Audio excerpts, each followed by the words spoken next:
Yes! What is up, everybody? I'm back. I know it's been a few days. I've missed you, but no!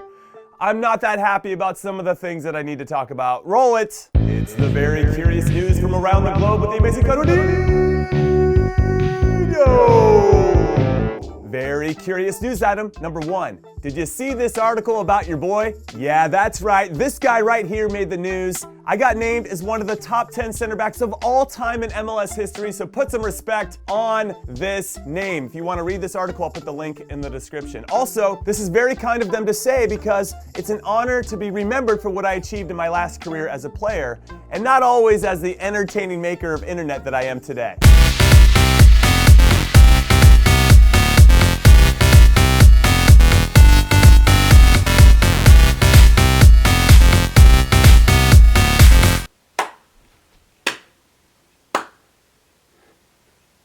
Though I must say, I hope in 10 years' time, I am nowhere near this list because I want the next generation to be 100 times better than me. Very curious news item number 2.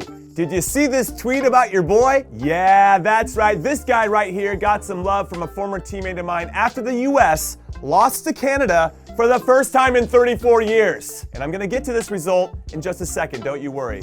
But let's read this tweet together first. And it says, from Santino Quaranta, is MLS the problem? Tactics? Lack of passion? No doubt.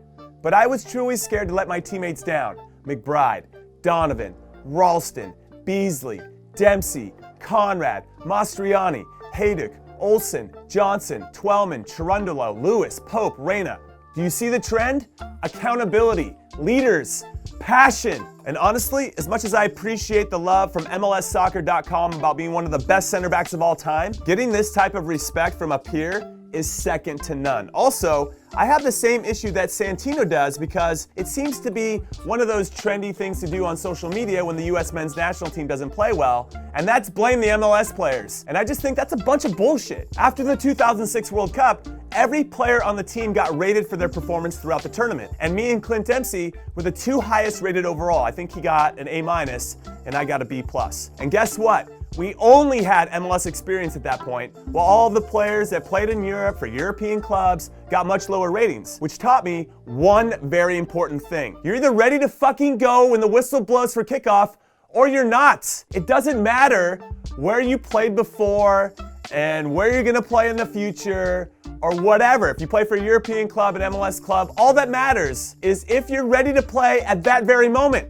That's it. And are you gonna stand up and be a player that wants to be accounted for and to make a positive difference, a real positive difference for your team? Or is the pressure and responsibility gonna be too much? So again, I don't buy that, oh, it's all the MLS players' faults. They don't develop good enough players and whatever. I'm living proof that that argument is total bullshit. Very curious news item number 3. Cristiano Ronaldo just scored his 700th goal in all competitions. Yes, the 34-year-old half man, half robot, and I say robot because he never seems to get hurt or age. Well, he only became the 6th player in history to score 700 goals in official matches. So all of you out there saying, but, I used to average 10 goals a game when I was 7 years old. Shut up, those goals don't count. Which puts him only 105 goals behind the all-time leader, Josip Bitsan, who scored almost half of his goals for Slavia Prague in the 1940s. And honestly, when I think about it, and I don't even have to think about it that hard, I think he's gonna break that record.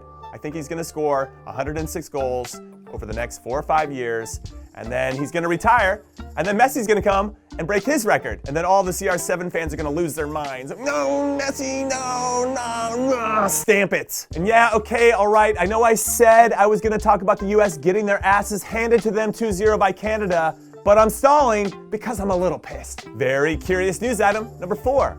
Zlatan got himself a statue. Days after ESPN named the legendary Swede as the best DP signing in MLS history, which they backed up with some significant statistics, which makes the claim pretty hard to refute. And for all of you that don't know about MLS's interesting rules, a DP is short for designated player, and each MLS club is allowed to have 3 of them on their roster. The clubs can pay these players whatever they want, and it only counts as $500K against the salary cap, and that is a very good deal for those guys that can make that type of money, especially over here. Also, days after it was revealed that his jersey is the highest selling MLS jersey in the world, Zlatan got a statue that actually looks like him, which must be a welcome relief after seeing the Cristiano Ronaldo disaster from a few years ago. You guys remember that one? How could you not? It's etched in my brain forever. Also, I'm not convinced that the David Beckham one in LA is that great either. I mean, it's close, but it's not as close as I think it could be. Anyway, back to Zlatan. I have to say, because he's not wearing a shirt or shoes and has his arms out with the statue, he does have a nice Jesus Christ vibe going for him, which is pretty on brand for the man who considers himself a god, and honestly, I kind of love it. So keep being you, Zlatan. Also, please stay in MLS. Please, for me, after your contract is up in December, please. The league is infinitely more entertaining when you're in it. Very curious news item, number 5. Is Jorginho Wijnaldum one of the most underrated midfielders in the world? And I say this after he scored 2 goals, one of which was an absolute banger from outside the box against Belarus, which helped the Dutch almost book their ticket to the 2020 Euros. They're gonna do it, it just hasn't happened yet. So I've decided that this guy doesn't get the love that he deserves. And then I saw his FUT card where the FIFA gods only gave him an 84 overall rating. An 84! What in the absolute what? And yes, I know he just recently got named to the Team of the Week, so now there's an 86 rated version of him for the next few days, but still.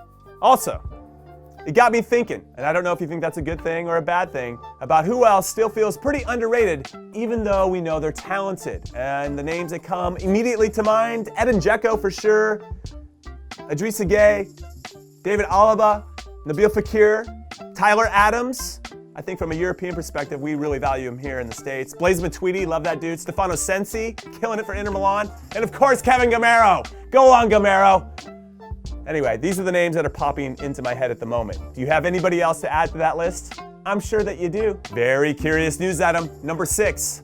All right, fine.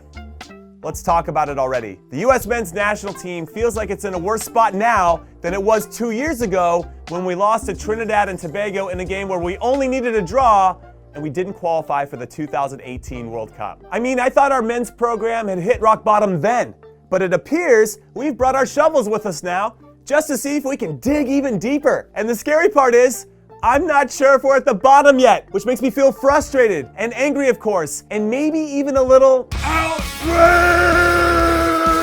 But frankly, I feel disappointment, a lot of it. Because the silver lining for me for not qualifying was that I thought it was gonna force us to address the issues of how it was remotely possible for us to miss a World Cup, especially given all of the tools and vast amounts of players that we have at our disposal in this country. I mean, I thought it would force us to shine a light on stuff that needed our attention in player, coaching, scouting, and referee development, and hopefully bring about significant change, meaningful change, to how our infrastructure is set up here so that we could pump out great player after great player, which I believe we have the capability of doing. Instead, we got tied up in the politics of naming a new president, who got tied up in making sure we got to host the 2026 World Cup and all the money that's at stake there. And then he left naming a new coach to someone else, and that someone else named his brother to the job a full year after the coaching vacancy was open. So we had an interim coach for a full year. And now our new coach wants to implement a new system, which would have been fine if he had done it during that year that we wasted. And now it feels like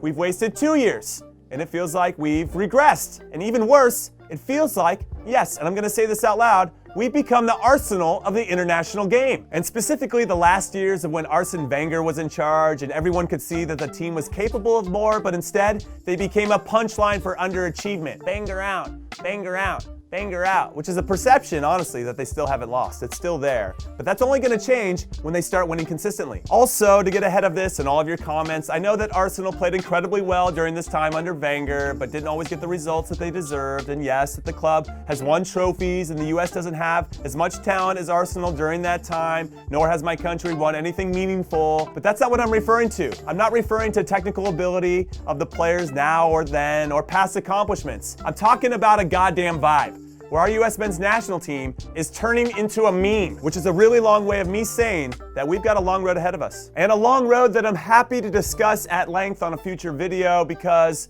I just don't have the emotional capacity to get into it today. And either does my lightning bolt. So thank you for watching. As always, turn on the notifications so you never miss a video from me after you hit that subscribe button, and I'll see you tomorrow for previews and predictions. Later.